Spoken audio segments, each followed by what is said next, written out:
Oh hey, welcome in to the channel. We are getting my first tattoo today. So I am gonna take you guys with me to get my first tattoo. Very exciting stuff. And if you hang until the end, I'll kind of tell you a little bit about the meaning of the tattoo and all that kind of stuff. So first, we're gonna get into kind of my thought process behind the piercings as well as the tattoo. Then you're gonna come along with me, and then we can talk a little bit about aftercare and how things are going, followed by the meaning behind everything. So let's get on with it.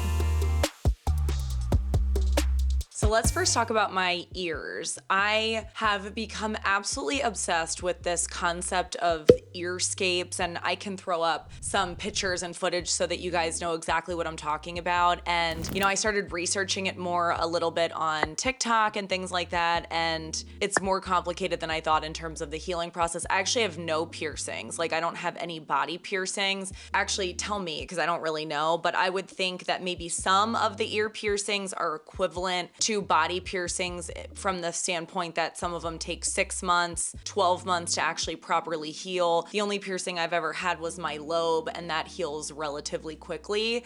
So because I want to do so many of these piercings, like I'm thinking I want probably a total of at least 8.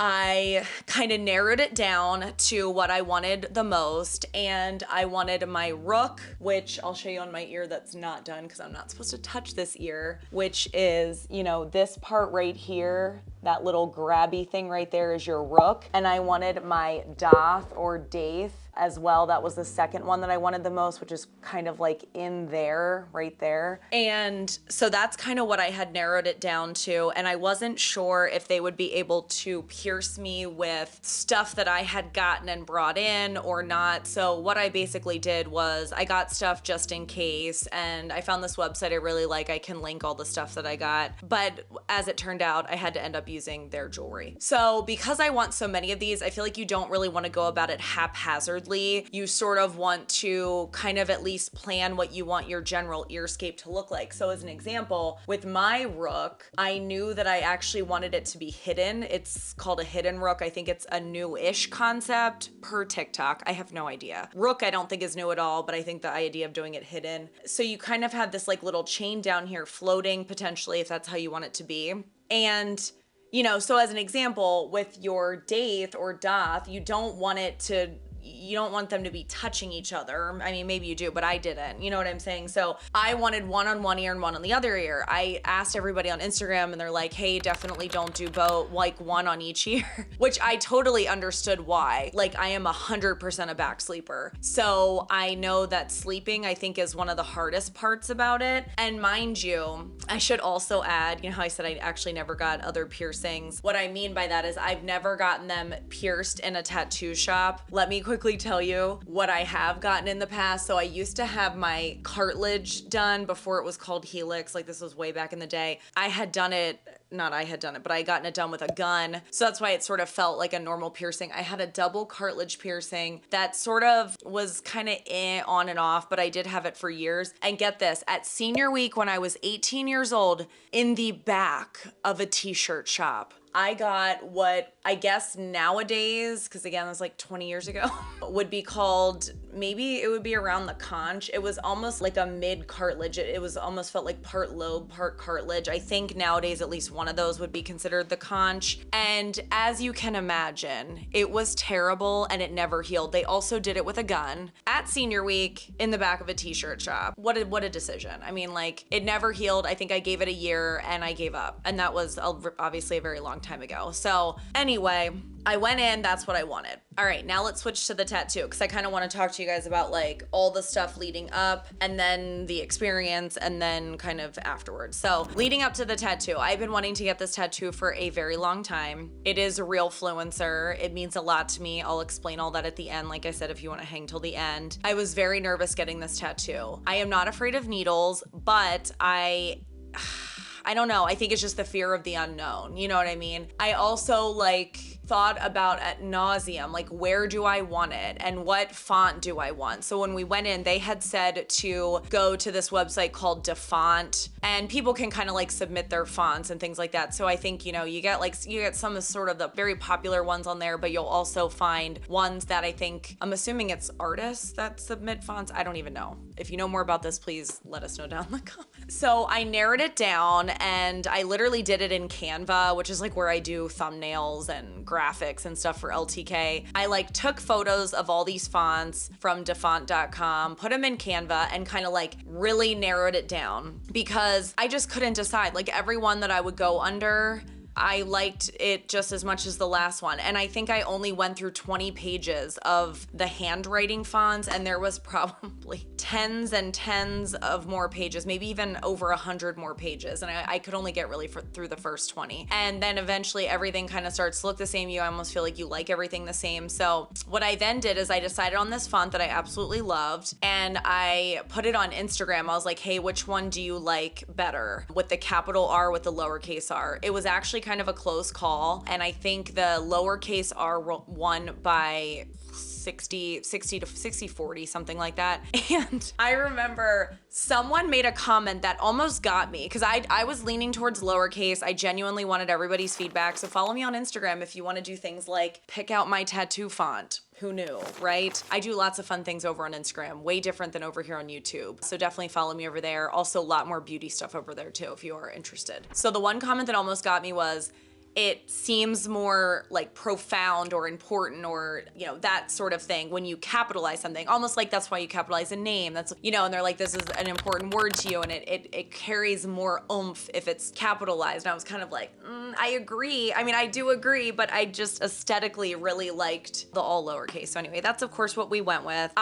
In terms of the placement, I mean, I feel like I thought about this for literally years because I wanted this for years. And I just kind of went with every time that I see somebody with a tattoo, actually, I do know one person in real life that got one, and I think that's actually what sold me, so let me tell you at first. You know, the first person that I noticed that had one is Desi Perkins. You guys know Desi Perkins? She had one, like, it's like here, and I think that's what made me want one here in general. And then I feel like I didn't necessarily want it across my wrist like this. Then actually what sold me is somebody in my real life who was a girlfriend of mine. She actually got one. I don't think it's exactly right here, but it's somewhere on the flip of her wrist, and it's longer. It's a saying from her dad. And I remember when I saw it on Facebook, because she posted it on Facebook, and then she came to our like housewarming party or whatever, and I was just so drawn to it, just like the placement of it. I was like, oh gosh, I love that so much. And I kind of already knew I loved it in general because of other people that I have seen that have had it. So shout out to my old neighbor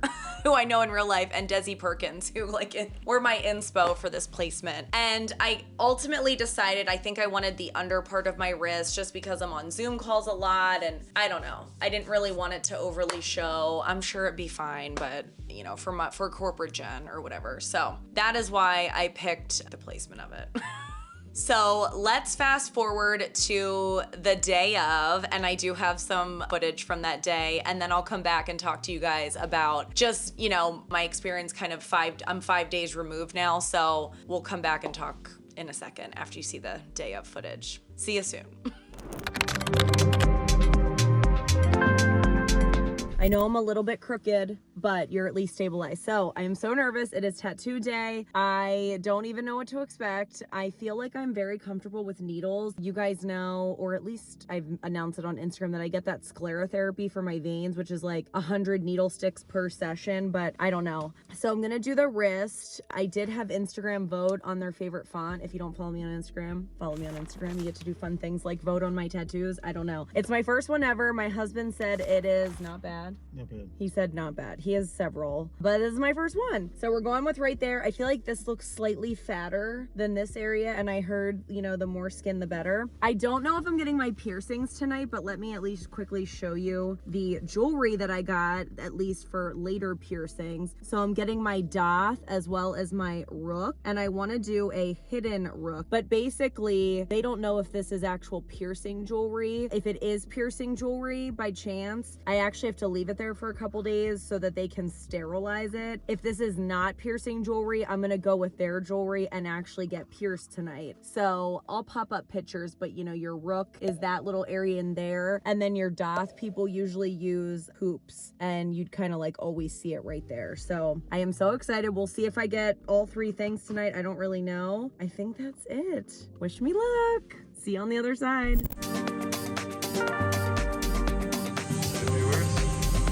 Not as bad as I thought at all. I'm shocked at how not bad it is. And we're about like 10 minutes in, right babe? And about, yeah. I think it's way easier than sclerotherapy that I referenced before with the veins in my legs. It's crazy. I love it though.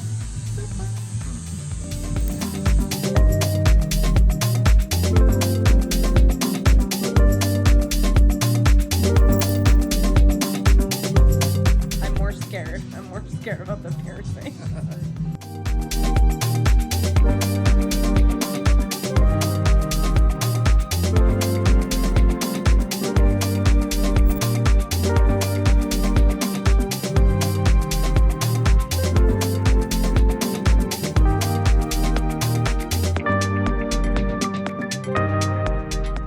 Let's first talk about the exciting part, which was the tattoo, and kind of the sad part, which was the piercings.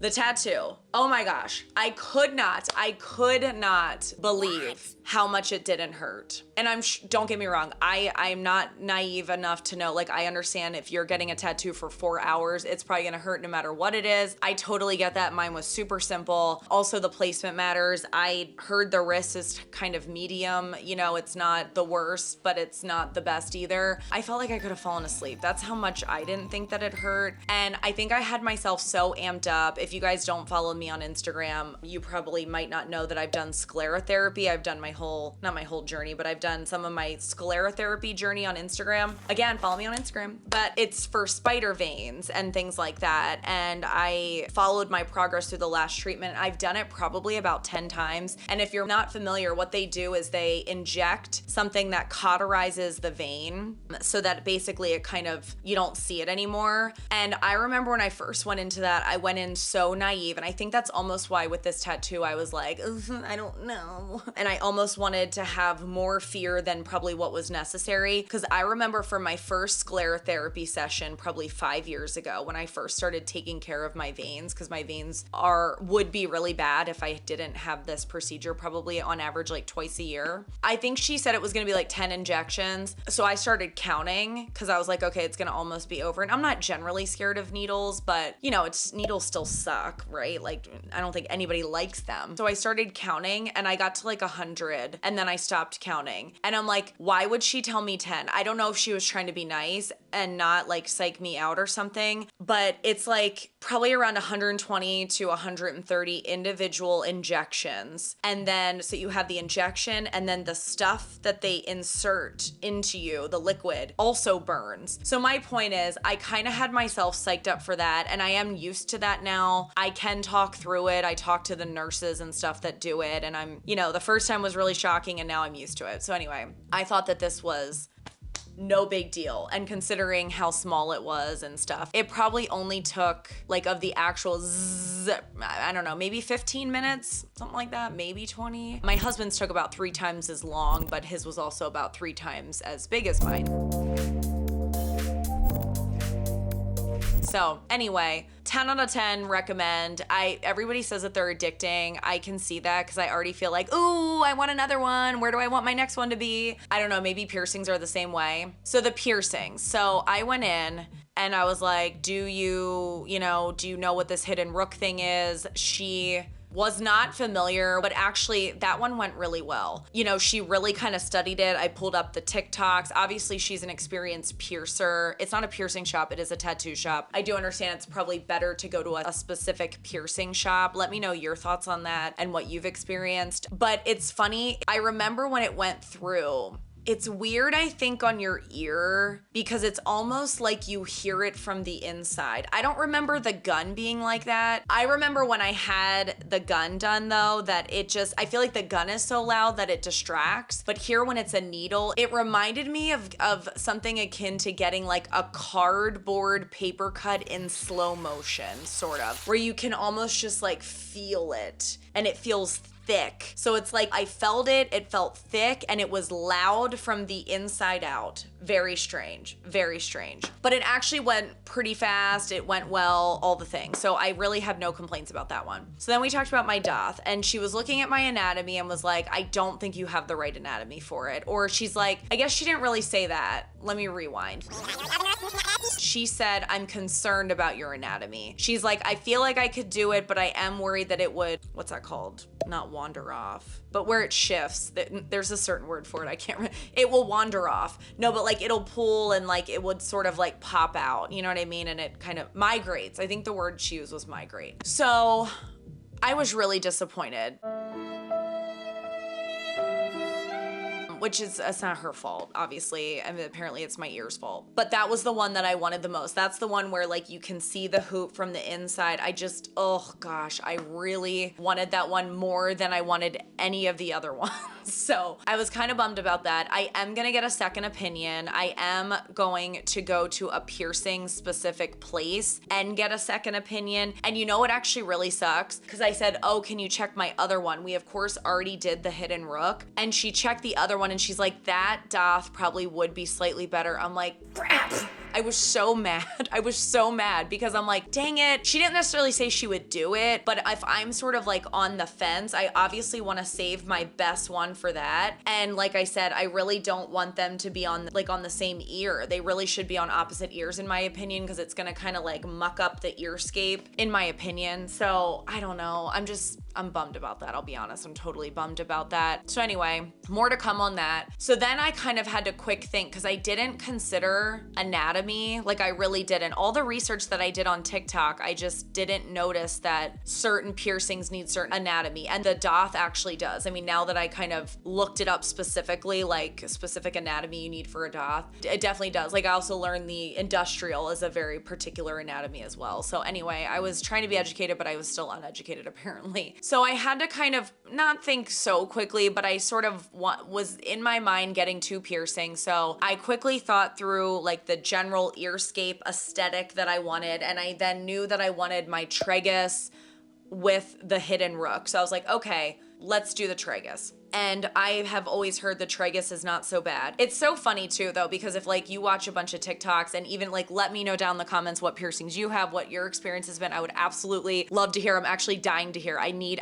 this information. I need the information. So many people will say, oh, that was my easiest, and another person will say that was my hardest about the same exact piercing. So it almost like doesn't matter, right? It has their own individual experience. It's just wild. So I thought, okay, well the tragus is probably gonna be better, right? It's easier and whatever. Oh my gosh. Oh my gosh. If I had gotten this one first, I would have not gotten the second one. Cause when I first got the hidden rook, I kind of was like, oh, that hurt. Like, cause really compared to the tattoo, that hurt. But then now compared to the tragus, I'm like, oh, that one didn't hurt. Not really. So I don't know what happened with my tragus, but I do know that she lost contact with the hoop, or sorry, it's like a horseshoe. So like she pierced it and was bringing it through and lost contact with it. And oh, the pressure to find that thing again.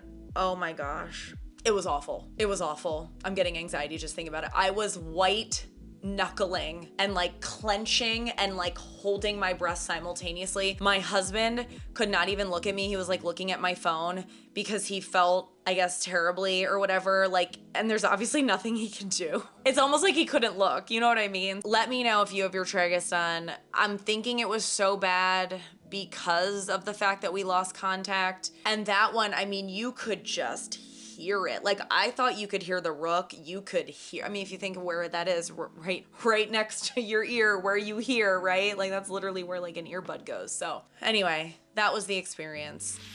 So in terms of what I have planned next for my ears, I'm definitely gonna go get a second opinion on my daith on this side. I was looking at industrials and I really like the idea of having a chain. Like I definitely want lots of chains and things like that. And I think I 100% do not have the anatomy for an industrial. I've got a lot of real estate up here that's just kind of flat. And if you can see, like my fold is just not very big. But I'm thinking what I might be able to do is do kind of like a forward helix up here and then a regular helix here and kind of have them be industrial like. I have no idea. I definitely want my conch done. I don't know which side I'm gonna get. I definitely want to do a flat somewhere in this. I'm not sure which one, but again, I have a lot of real estate there. I also maybe wouldn't mind having a regular rook. I have the hidden one, and I think I want to get second and third piercing. I think that that's it. I don't think I'll ever get my tragus done ever again. And you know what is already annoying me about the tragus is the fact that, like, you know, I'm a big, we all know I love makeup. I definitely bring my foundation over to my ear, and I would recommend that you do the same. You know, you don't want any lines of demarcation. That is proving to be challenging. I'll just say that with trying to keep this thing clean and not touch it. And oh gosh, it's been fun. It's been fun. So here I'm gonna insert some follow-up photos. I feel like it has really done well. There was just like a little bit of peeling on the tattoo and the piercings seem to be doing well. I'm taking cleaning all of them, all three of these things very, very seriously. And I wanted to show you guys a little bit of my aftercare. I definitely researched aftercare on TikTok, as well as of course listened to what the piercer had to say too. But I would actually really love your feedback on if you have various of these ear piercings, what has worked for you, what has not worked for you after you hear the aftercare that I've started. Because again, like I said, this is gonna be quite the ear journey. Probably the next 2 years, I'm gonna be healing various piercings to get kind of the earscape that I want. So anything that would quicken that up in any way would be super helpful. And I also wanted to mention, I'm very much looking forward to, of course, changing out the piercings. I'm gonna go back to where I went to have them change them out. She said give it about 2 months, you know, because right now it's obviously not the vibe. It's definitely not the vibe. And I plan on doing, I really want to do silver and gold in my earscapes, just because we all know I wear silver and gold all the time. I have no issue with mixed metals. And I just feel like that will just lend itself to wearing kind of anything. And I don't want to be restricted, you know? In terms of aftercare, I am using this Neilmed. It's a saline solution. I feel like everybody on TikTok recommended this one specifically. There's a lot of saline solutions out there. So let me know if you have any experience with this one and if it worked for you. So here's advice that I got on TikTok, not necessarily from my piercer. I think this is controversial. So again, I would love your advice.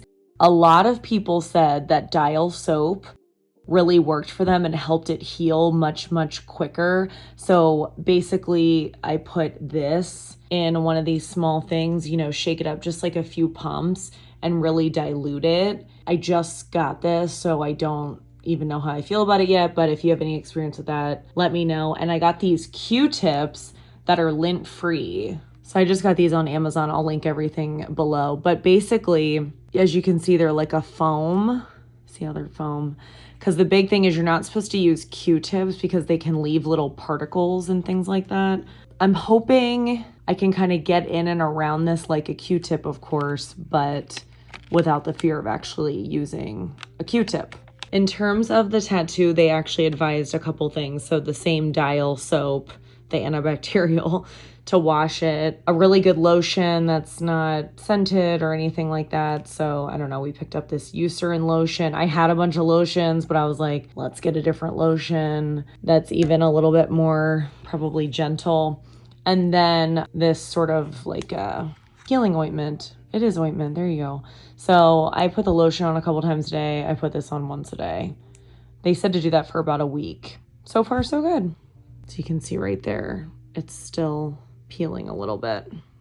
Okay, so why did I pick Realfluencer for my tattoo? Obviously, that's my name on social media. I could see some people being like, why would you pick your social media handle? It's like, you're not gonna do this job forever, and that's kind of dumb. I totally get that. But if you don't know, I decided to start social media in 2020 during the pandemic. I was bored, yada, yada. And I was like, hey, I found some that's kind of when I found influencers, was during that time frame, because I really didn't watch influencers before that. I didn't even have Instagram, which is wild. And as soon as I started watching influencers, I was kind of immediately disappointed in influencers in general. Like the use of filters and Photoshop was my big thing. The underrepresentation of people in sort of the mid-sized curvy space, although I think we do have a lot more people now, there's still an underrepresentation. And just the general, like, nobody seemed down to earth. Nobody seemed almost like a real style person that you'd run into every day, and, just like down to earth. So I couldn't find any influencers that I was really vibing with. Therefore, I decided to create my own, and she's called a Real Fluencer.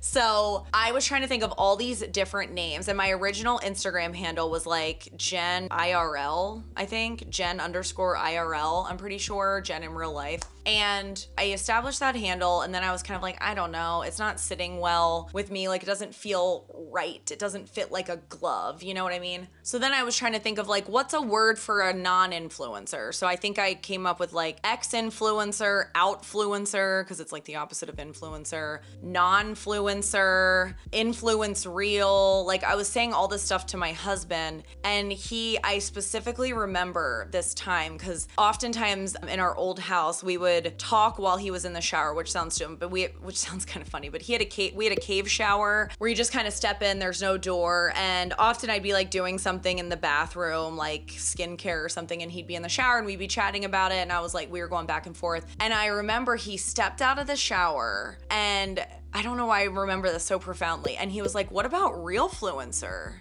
And I kid you not, I felt my world shift. I know that sounds so corny. Like, it really does sound really corny. But anyway, and I was like, oh my gosh, yes. So then I was like, well, that's such a catchy phrase. Surely that has to be in use by people already. So I remember I looked it up, and it had like, I don't know, 100 hashtags compared to like the amount of hashtags that influencer had, which was in the multi millions, maybe hundreds of millions. I can't remember. So my point is, basically, it was not being used. In theory. I don't know if I'm the biggest account that is still using it. I think I am, but I like to think that my husband invented the word, is my point. I mean, again, I'm sure he's not the first person that ever said the word, but, from our standpoint, we feel like we invented it, for that reason. And I can even insert the video of me back in 2020 when all of this happened. Like, I literally was recording a video that I put on Facebook, because at the time I was just like talking to Facebook friends that I know in real life about all this stuff, just saying hello. Some of you may have noticed the name change. So when I chose Jen IRL, you kind of have to pick something really quick, and like Instagram's there telling you like not available, whatever. So Dave and I were coming up with some things. He's actually very creative today, my husband. And I really like the concept of being this kind of non-influencer.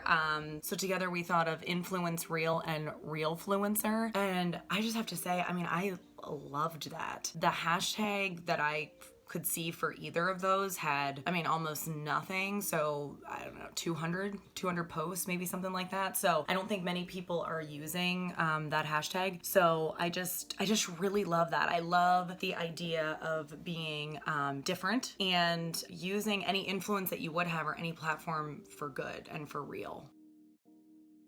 There's a lot of people that I think we all follow on social media. And if you don't, good for you, right? If that's not your thing. But, they don't really work a job. They're here, there, everywhere. They're, on different sides of the world all the time. And, I just kind of look at stuff like that. I'm like, how's that helpful? How's that helpful to your audience? I don't understand. So maybe you guys think this idea is stupid. Hopefully you don't, because I feel pretty decided on it. But anyway, that's where the name came from. So when I typed in Jen, the Real Fluencer, I freaked out because it accepted it. So I was like, oh my gosh. The other thing I wanted to mention too was I really like this idea of, I don't know if you guys have ever seen before about people that will go through their feed, influencers or whatever, and say like, this is what was happening behind the post. Meaning like, particularly if they're a very thin person, they'd be like, I didn't eat for 2 days or whatever. I love the idea of like, maybe if I post a photo under Jen, the Real Fluencer, to then like have this little section at the bottom that's just like real talk, and it'll be be like, you know, it took 20 minutes to get this shot, or, you know, if I did edit it in some way, like crop it or something like that, you know, I would disclose that. If I did use like a filter for fun, because just to be very clear, I'm never going to use Photoshop, and I will never use Facetune. I think they're the same thing. Honestly, I don't even know. I don't have them on my phone. But you know, sometimes filters can like just be fun, and I mean, it's usually like a very obvious filter. But I think some of the problem with those filters is they still tend to alter your face. Like I've noticed, even the ones that almost look old, you know, it kind of looks like an old something, they still tend to, like, I don't know, make you look smoother or something compared to what you actually look like. So if I ever use something like that in video and end up taking a photo or whatever, I would want to disclose it. A lot of this for me, just so everybody knows, has come from this concept of, you know, I think a lot of people feel worse about themselves after looking at social media. And, you know, you're in control of your feed, of course, and that's, you know, good for you, right? If you get those people out that are gonna make you feel bad or whatever. But I would love if somebody would peruse my page and feel better about themselves, you know? They don't have to be inspired to do anything. If they are, that's great. Inspired to be the best they can be of anything they want to be. That sounds ridiculous to even say, but like from me, I mean, not that anybody shouldn't do that, but just to also be like, you know what? I'm a hot mess today, and look, so is this chick. So it's fine, and she still has her life together, and wow, so do I. So, you know, that's the mission. That's the mission here. So I hope you guys love it. Again, I'm freaking out. It's the first video.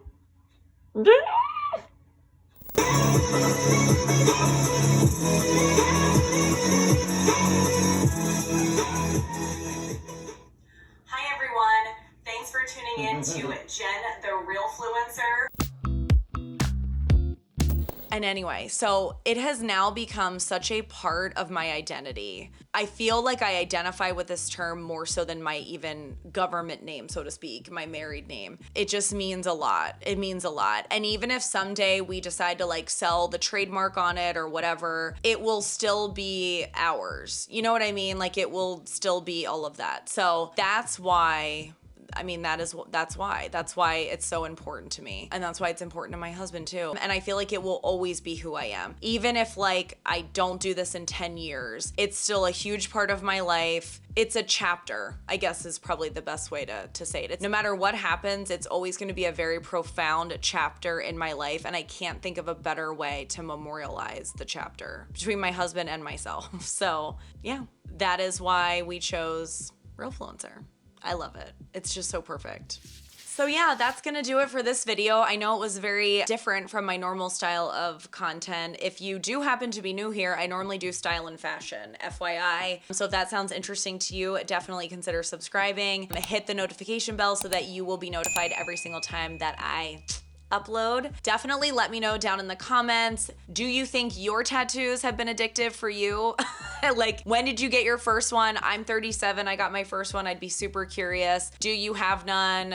Do you plan on getting any? Would love to know that, as well as the whole piercing thing. What do you have done on your ears? What's your experience been? Let me know if you have any aftercare feedback for me. I really would love to fast track this this healing process. So if anything worked for you, please do share that. If you made it all the way till the end of this video, I cannot thank you enough, because that really does help out me and my channel when you watch all the way till the end. So please leave me a heart emoji or the secret video word of earscape. And don't forget to subscribe if you are awesome. I think that's it for this one. I will see you in the next one.